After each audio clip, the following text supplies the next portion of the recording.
So how will we rationalize the visa issuing power?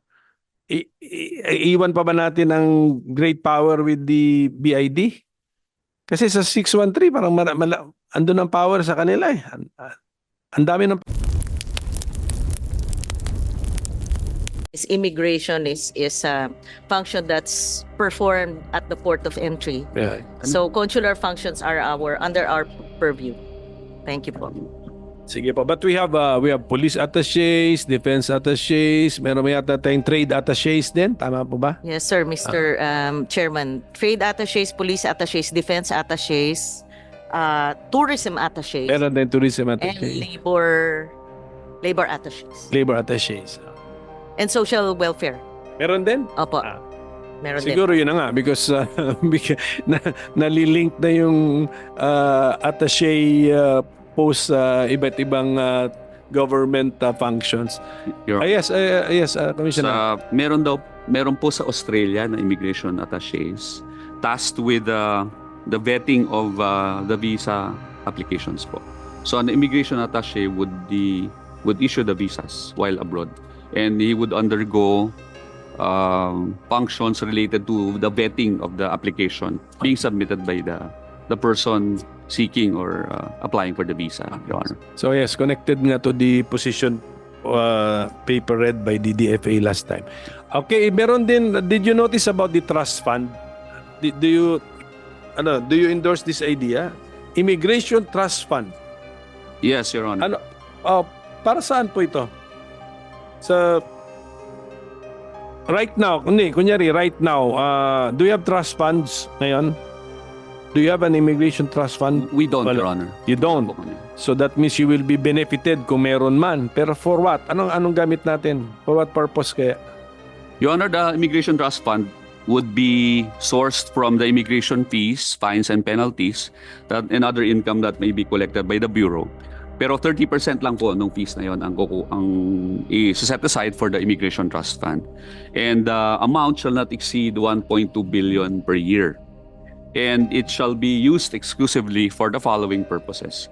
50% po for the modernization of equipment, facilities, and offices used by employees of the Bureau, including capital outlay for the establishment of new buildings and field offices.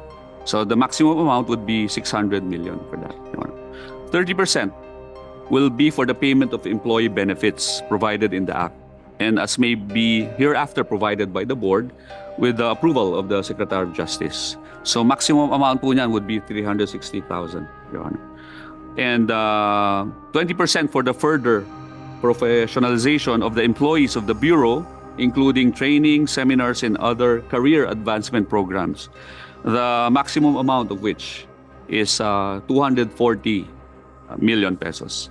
And Your Honor, no portion of the ITF shall revert to the general fund of the national government, except when the ITF is no longer necessary for the purposes for which it was established. And that's about it, Your Honor. So, hindi, pero we are entertaining the existence of the trust fund together with the yung policy of charging the airlines for the OT, overtime pay. So sana hindi na. Sana gano'n. Okay ba yun? Kaya siguro gawin yun. Dapat siguro wag na tayo humingi ng overtime pay from private entities we deal with. Yes. Purely po, Your Honor, for the purposes which I just stated, purely from immigration fees po namin kukunin yun. Hindi, yung OT, yung pinag-usapan natin, yung gano'n, yung overtime pay, magkano yun?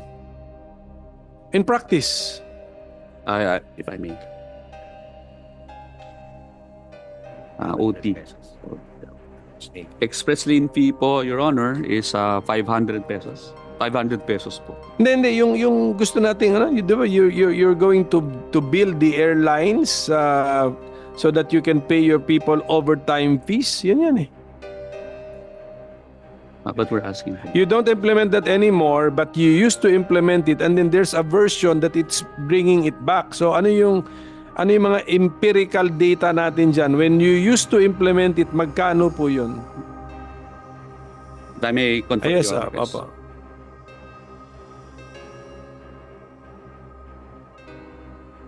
Director Feliciano. Yes, Mr. Chair, may I add something more to the our Opo. position on the deployment of immigration?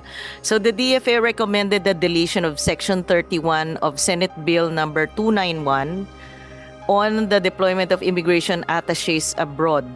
During the August 22 high-level meeting convened by PLLO, the DFA noted that foreign governments need to secure the consent of the host government in the deployment of attaches. Furthermore, the DFA has formulated a joint circular on the deployment of partner agencies abroad. Thus, it is no longer necessary to provide the provision on deployment of attaches in the bill because there are already existing mechanisms of coordination with the DFA, similar to the arrangements with sending agencies like DOT, DMW, and DTI. That's it. Thank you. Thank you. No, if you cannot, if you don't have the figure, Your Honor, if yes. we will be given time to Yes, just submit get na lang. the figures and we will submit it, Your Honor. Mag-TWG na naman tayo. Can you educate me? Who can educate me about quota visa? Inyo to? Is this immigration power or authority? Yes, Your Honor. Kasi may bills daw tayo, they're increasing the quota visa to from 50 to 200 per nationality. How does this work? Your Honor, it's a quota visa is an immigrant visa which is geared towards investment po, parang investor's visa po 'yan. 50 per nationality po. Di ba meron tayong SIRV? That's a special investor's residence visa. Iba yun. Iba pa po 'yan. Ibang entity nagbibigay nun. Opo. Ano po 'yan sa BOI, Your Honor? O, BOI. Board of Investments. Ito, yung quota visa is a Bureau of Immigration po. So yung visa granting authorities pala natin, tama yung report na na natatanggap ko, kalat-kalat. So how many types of visa does the Immigration Bureau issue? Meron pong Sige, visitor's visa, merong 9G, yung working visa, merong missionary, may Nandun sa law, nasa CA yan no? Nasa Commonwealth Act, Nasa no? You're Commonwealth authorized Act na. po. Oo nga. basically, immigrant and non-immigrant, then there are certain classifications which we can... Immigrant and non-immigrant. But sa non-immigrant, pa DFA na dapat yung tourist visa. Tama po ba yan? Can the DFA help me? Tourist visa, DFA. Good afternoon, Mr. Chair. Yes po, the DFA issues tourist visas towards foreign service posts po, sir. So, entry visa po, sir. Ha? Entry visa, sir. Tourist visa po. The 9A series po. So diyan isang ano ba yan? Isang area ba yan na nagpatong-patong na tayo? Over the years, nag-overlap na yung mga ano? Is the DFA issuing visas similar with the visas being issued by the immigration and any other entity? Meron na ba tayong patong-patong na visa? Thank you, Mr. Chair. So right now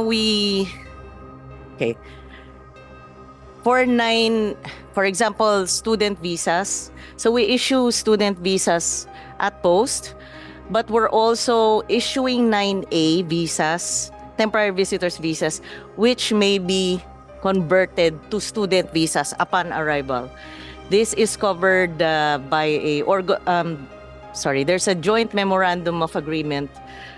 A BI circular that was drafted that facilitated this conversion of visa. So you have issuance at post and then conversion to student visa here. Same with the pre-arranged employment visa. However, at some point in 2022, let me backtrack. We used to issue pre-arranged employment visas at post. But at the same time, there's also the conversion facility. So we issue 9A and then it is converted to a working visa upon arrival. Now, the issuance of working visas at post was effectively suspended in 2022 because the BI ceased to issue us or give us the endorsement. That's why right now and since 2022 we have not been able to issue 9G visas at post. So right now it's just the 9A which is converted to the working visa upon arrival. Oh, but the entire system, ito may mga labels kayo, 9A, 9G, ganon. Apo. Who developed that system? What department developed that system?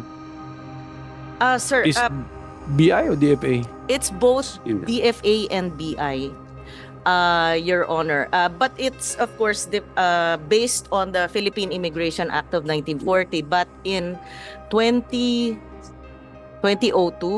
the DFA worked with the BI, with then BI Commissioner Andrea Domingo, and our DFA Office of Consular Affairs Assistant Secretary Belen Anota.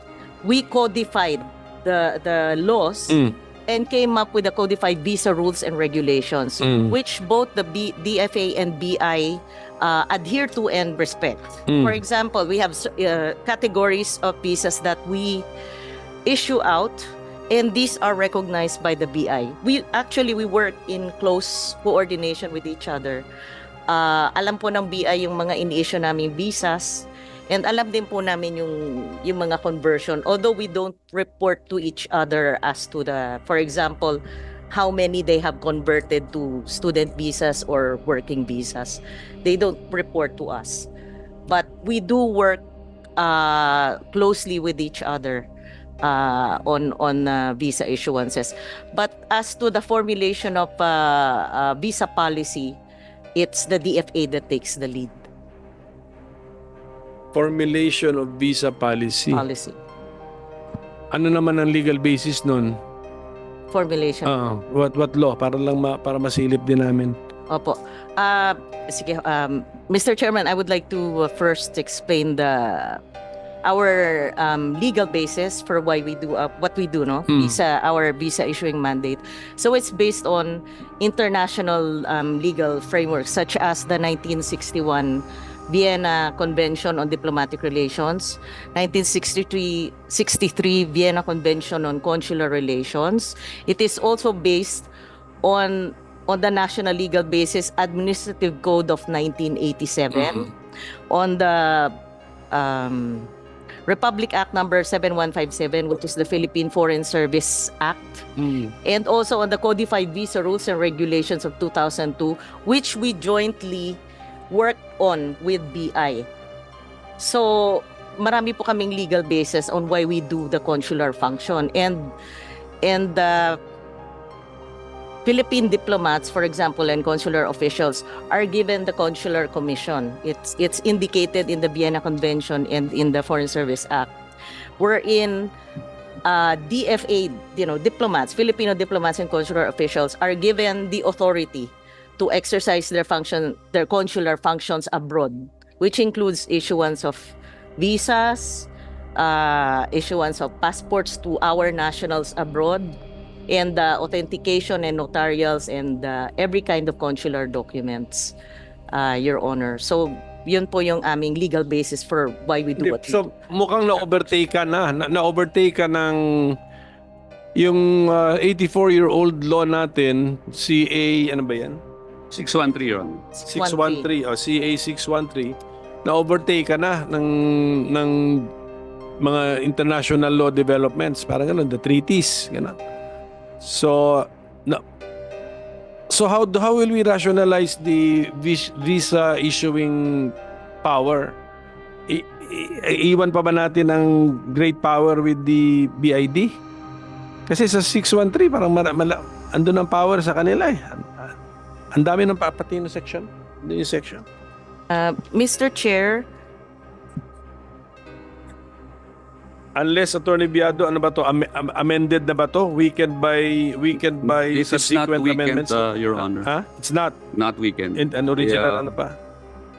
Mr. Chair, Yes, we ma'am. have that consular function and that visa issuing authority because, number one, we have the presence abroad. We have embassies and consulates abroad that can issue the visas outside the country. That is why we're doing what we're doing, apart from the legal basis which I provided earlier. And I also mentioned something about we coined it in our position paper, the two-tier national defense gatekeeping mechanism. So we're part of this defense gatekeeping mechanism wherein the DFA is the first layer of defense. I mentioned it earlier. We prevent undesirable aliens from coming in, meaning by the simple by our work of strict vetting of visa applications, visa required nationals undergoing derogatory records check and interviews, we screen out the illegitimate travelers or tourists. In fact, we deny them visa issuance. And there are several mechanisms that are in place apart from denial of visa issuance, which I can share later on. But we are the first layer of defense. We're the first gatekeepers. So we keep them all Tama. outside the country. We keep them at bay. So yun pa lang, pag hindi na nakalusot, hindi na sila makakapasok.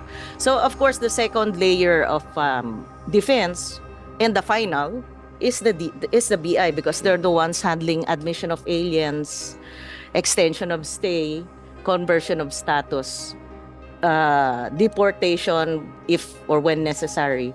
So we work in that kind of a defense gatekeeping mechanism, and it provides an effective system of checks and balances, because it would be very difficult if there's only one agency handling both visa issuance and checking of admission of aliens. There won't be any system of checks and balances.